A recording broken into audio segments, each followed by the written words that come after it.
Hey y'all, I'm a little disheveled today. How y'all doing? I've been seeing people in the chat, and if you have any trouble hearing me, let me know. So today we are making the Amsterdam houses. I'm just going to make one.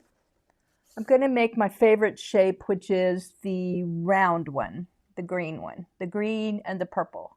I just like that shape for the Amsterdam houses. And oh, Trina saw the camper workshop. Yes, we had fun making the camper. Let me get my little camper. Little camper and the furniture. If you missed it, we will be making a Halloween version. So you have to wait a few months. You have to wait till August, but we are going to do a Halloween version, and I've got a Halloween bed that I'm going to put in it. So anyway, everybody has made the most adorable campers. I love their color choices, and most everybody matched their Cricket Cutie with their campers, and it's just adorable. Okay, all right. Let's see, what else? So this is the Amsterdam house. This is the one we're going to do next week. This one I did to look like glass. I wanted it to look like some glass, so that's why it's covered with glossy accents to make it look that way. And I think that's it. Yes, I'm finally going to do, Amy asked about the bed. So for a Halloween bed, we're going to do a batwing bed. Yes, and I don't think I've ever written the tutorial for it, but I've had the patterns for a while. It's a really cool design. Okay, I guess we can go ahead and get started. I'm supposed to introduce myself at the beginning of every video, but I forget. I get so excited seeing everybody. So I'm Lucy. Paperglitterglue.com is my website. And I like to make 3D things, mostly houses. Y'all know. Okay. Yeah, Ben knew it was me.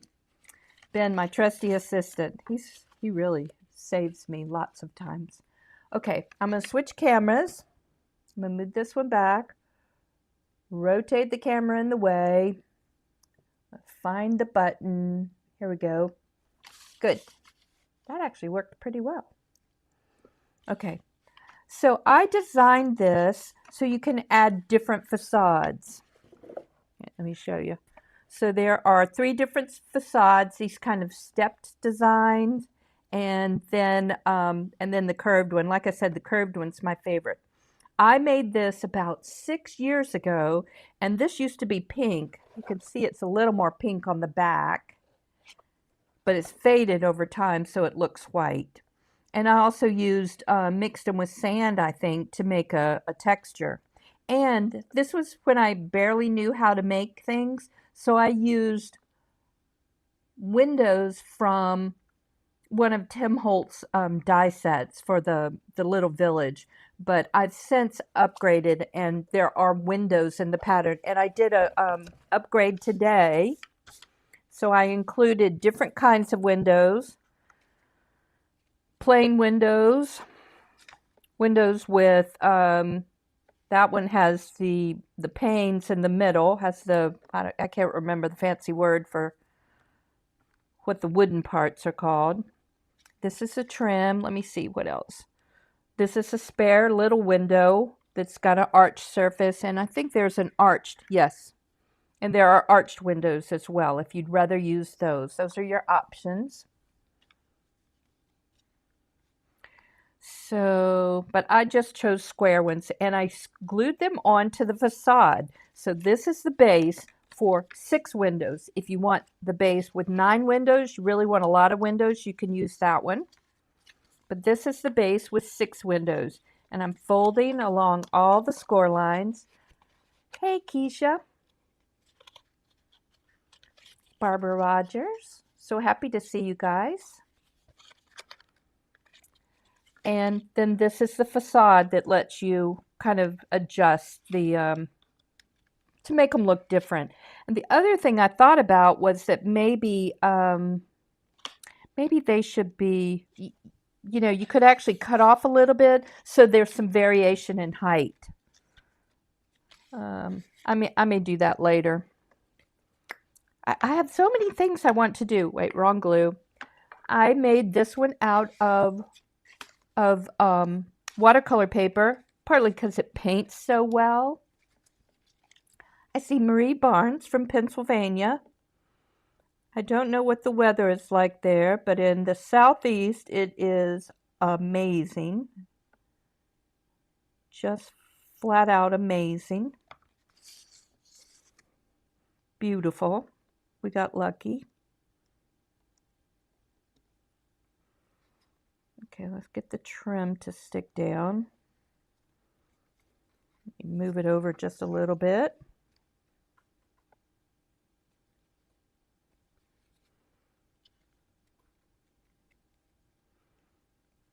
Okay, I'm going to go ahead and glue the windows. Now, on the facade, you don't glue them to this unless, no.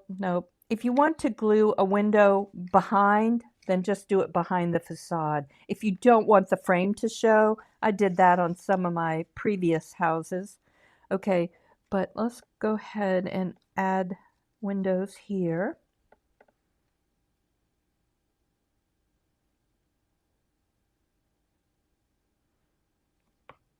To the side ones. Notice they're a little smaller. The facade has the base piece has the window cutouts a little larger, just in case stuff doesn't line up right. You want the light to shine through. Oh, Keisha said Oregon weather is beautiful now too. Oregon is really beautiful state. I think I've ridden through Oregon like 3 or 4 times on my bicycle.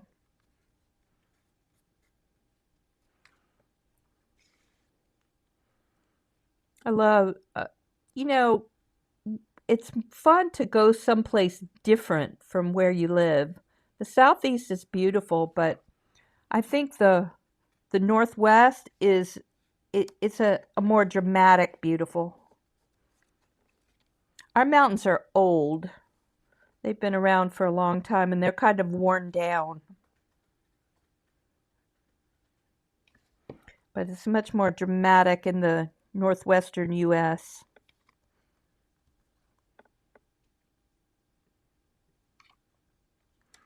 Okay, there's a embedded kitty hair. All right, so I've folded along all the score lines. These are the roof flaps that go and provide support. And remember, I told you I'm going to add these from now on. So this, I hope it fits. I modified it from another one. But this is a base to help maintain the structure. Let's see. I think it's going to fit.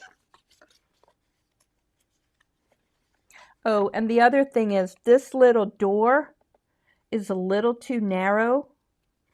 It just barely fits, so I enlarged it on the pattern, but I just realized it was too small. So I enlarged it like a minute ago, so I'll update the pattern. But if you use this door as your option versus this door, the rounded door, then you might want to enlarge it ever so slightly, make it slightly wider. I made mine 1/10 of an inch wider. It was 0.61 and I made it 0.7 inches wide. Let's get the tab glued.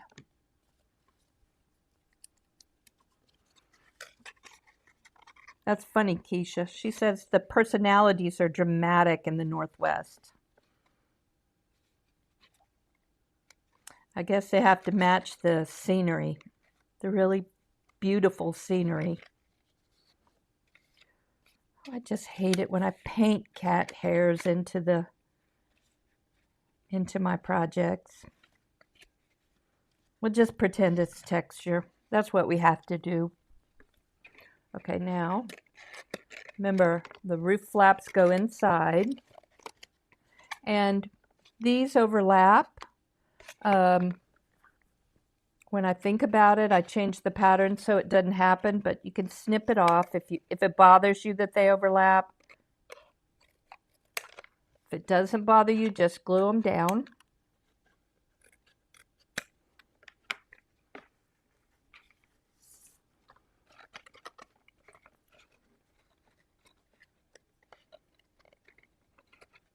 Yes, people think bless your heart is a good thing, but it's not really.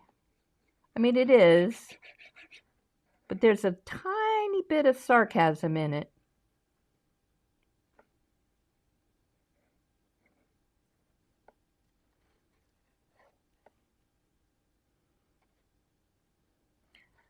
Tiffany's calling the temperature of 68 Fahrenheit a cold snap.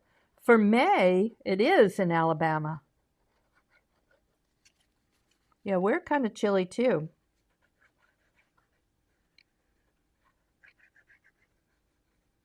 I'm applying glue to the roof tabs.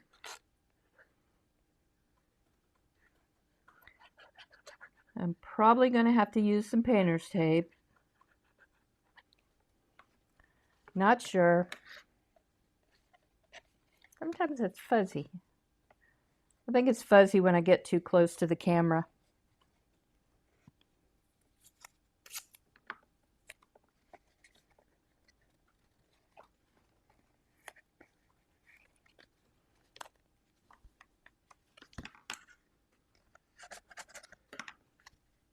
There, that looks good.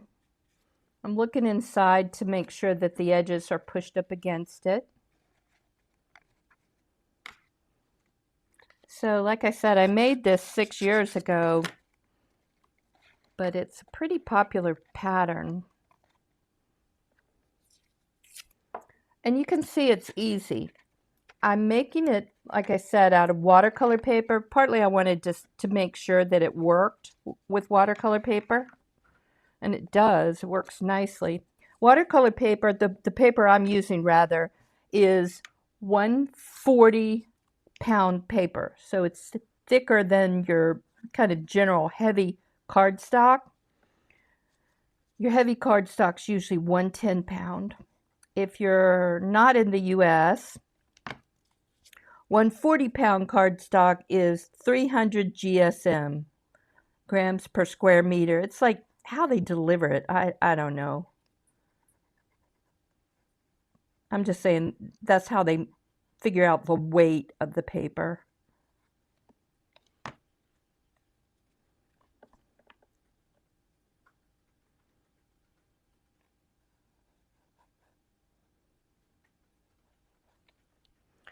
Okay, I want to add this before I add the facade so I can kind of put my fingers through the little holes to make sure,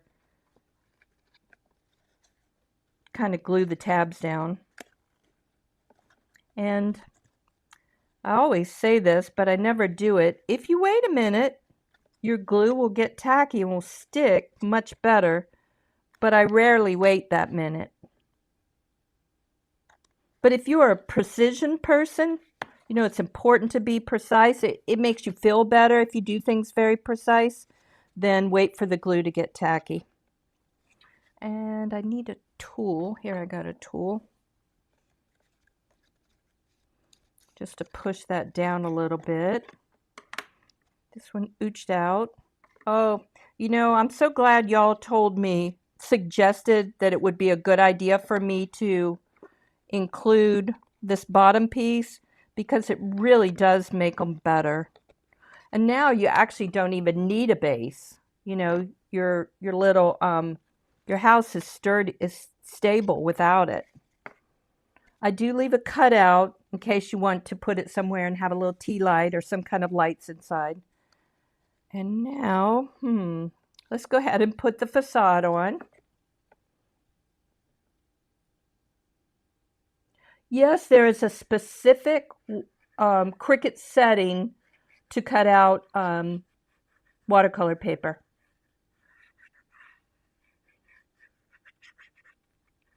It may say heavy watercolor paper, but there is a setting for it, which I was really happy to see. I really like watercolor paper. It takes paint so nicely. When I make some of my projects for the Spooktacular, for the upcoming Halloween event, I'm going to use a lot of watercolor paper. See, you can see I just love glue because I always go nuts about it. This piece doesn't need that much glue. It's just satisfying to me. Hey, Alice. Okay, gluing this on. I like how this is looking. I like this door. I modified this door from the post office or something, our Christmas post office. Okay, now I think I can remove my painter's tape, holding the roof flaps down. And now we'll put the roof on. So these are designed really so it's very easy. You don't have to kind of guess how to do the roof. So you know, you don't have to worry about putting a piece behind this facade. And if you, and I wanted to make sure the roof does not extend past here. So if you want your houses to line up, you want to put several houses in a row, then the roof line wouldn't interfere. Okay.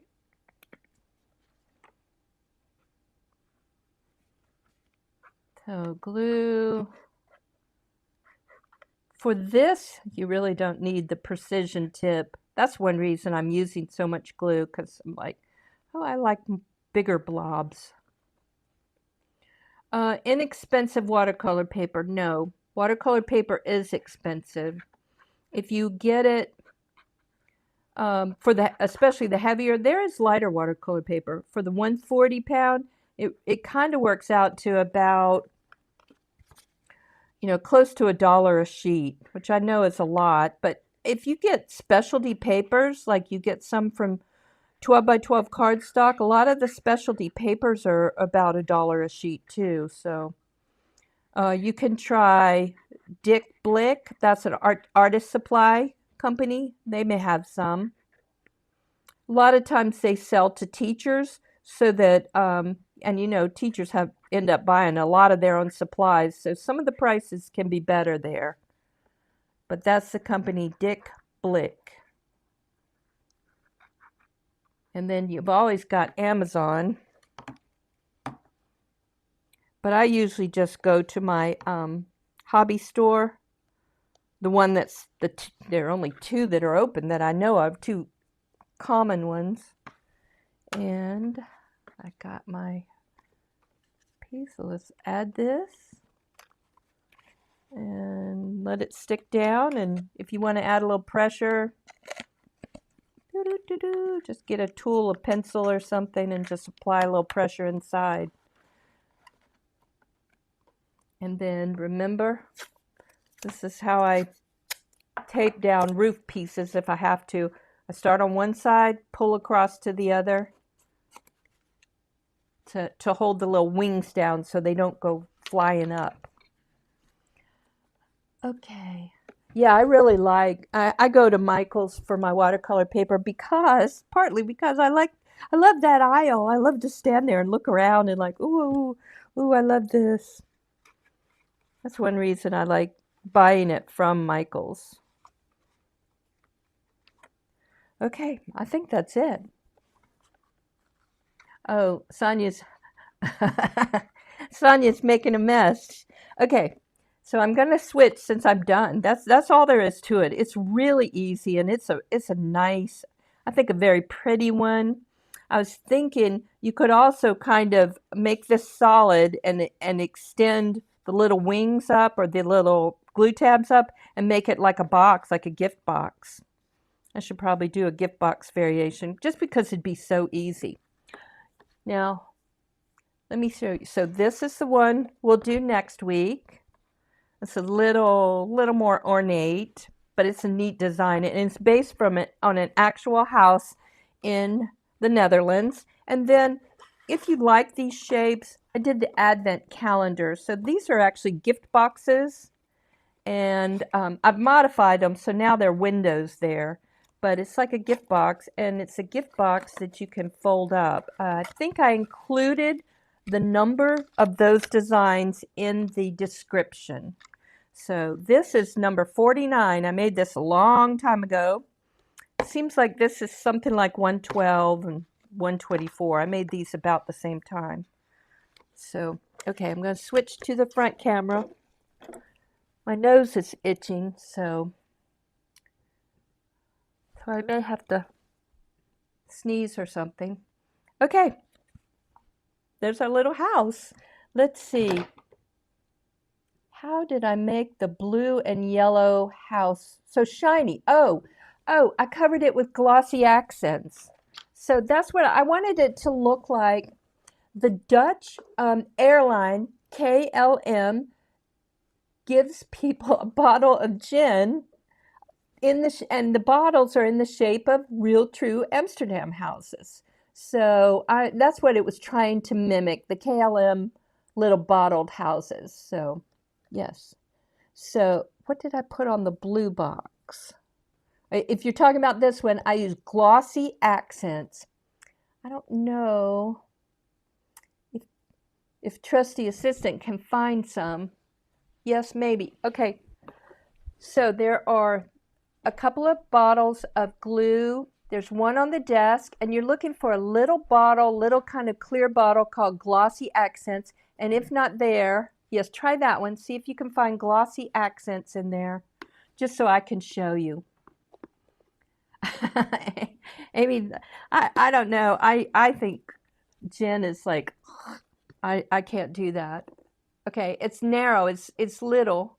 Okay, so next go over to the table over there in this corner. I think I see it. I see it. I think it's got a black cap. I think, is that Glossy Accents? Okay, how about the clear cap? He found it. Okay. All right. This is Glossy Accents, and that's what I covered this with to make it look like glass. Okay, let me see. I wrote down 132. The Christmas cards aren't there. I'll find them. I've got Christmas cards. I'll find them and update it. So this house is 114, and the Advent Christmas houses are 129. So I'll figure out what the problem is with 132. Okay, I'm seeing if you have any other questions for me. Okay. Yeah, I like it. And that's what I use in a lot of my windows to give them to look like old wavy window glass. So let me show you. Okay, let's see if we can get it to shine so you can see. Maybe I'm gonna move a light, see if I can shine it. No, that's not doing it. But anyway, I don't know that I did it very much. I didn't do it on those, but I did on these. Wait, on the dormer ones. I added some glossy accents to kind of give them a little extra. It makes them less transparent, and then you can use the lights don't show up. So instead of looking like a tea light exactly behind, it just lets light glow. Okay, I don't know about, I'm gonna have to look that up. I can't look that up right now. Yeah, the Faded Mansion's probably my best house. I'm gonna do a really cool house for the Spooktacular. It's hard to do porches and things, but I'm learning. Every time I do them, I make the design easier, or at least I think it's easier for y'all. So that's always my goal, is to make a design as easy as possible. See, I can do stuff and I can mess around with things, but it doesn't mean it's reproducible just because I had to stand on my head to make it work. But so the goal with the design is to make it as easy as possible for you guys. Oh, well, I appreciate that, Deborah Bell. I don't really consider myself the queen. The other person who makes really beautiful houses is Jackie Smith of A Cottage in the Forest. Hers are more detailed than mine. Dreaming Tree makes beautiful houses too. Theirs tend to be more whimsical. So Trisha's asking about triple thick, brilliant gloss glaze work. That looks like it would work. That looks like it would work. Tiffany said she wants to see more furniture. Oh, I like to make furniture. That was really fun. So last year I showed you the clock. We did a coffin clock for the Halloween event, and I've got the bat wing. I have a fireplace I've never used. Yeah. Okay, so if you're wondering, you've got some kind of glaze and you want to make sort of you want your house to look like it's made out of glass, I would just try it on some material and just, you don't want to use up your whole glaze and then it doesn't dry or it doesn't look good. So I would try it, just test it on a small piece of cardboard, let it dry, see how it looks, how long it takes to dry. Sonia says maybe speaking of furniture, Adirondack chair. I meant to do that, but I didn't have time. It needed it. I thought the camper needed an Adirondack chair. Yes. Okay. Alrighty. Amy's got to go fly. I am done unless you have any questions about making this little house. And I'd love to see anything that you make. You could put it in the Paper Glitter Glue Facebook group, or you could share it on other Facebook groups. It kind of helps get the word out. So, okay, all right. And if you have any questions, like you think of them later, just ask and I will answer in the comments. I'm pretty good about that. Okay, I'm so happy to see all you guys. I hope you all have a nice day today, or nice travels if you're going somewhere. And I will see you next Monday for our next little making session. Alrighty, bye y'all.